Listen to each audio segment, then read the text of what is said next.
మహిళా దినోత్సవం రోజు ఇలా ఉండాలి, అలా ఉండాలి మనకు మగవాళ్ళు అలా చేస్తున్నారు, ఇలా చేస్తున్నారని. మరి మనం ఎలా ఉన్నాం?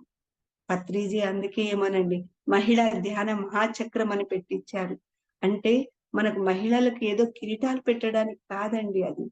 మన యొక్క గొప్పతనం, ఒక మహిళ యొక్క గొప్పతనం, ఆ మహిళలో ఉండే ఆ స్త్రీతత్వానికి ఆయన ఎంత గౌరవించాడండి.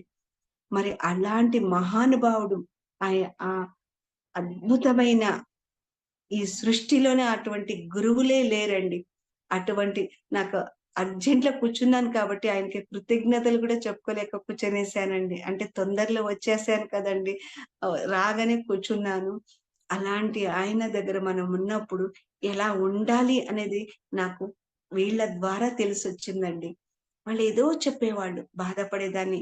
ఒకసారైతే వినరాని మాటే విన్నానండి. అది ఎవరో కాదు మన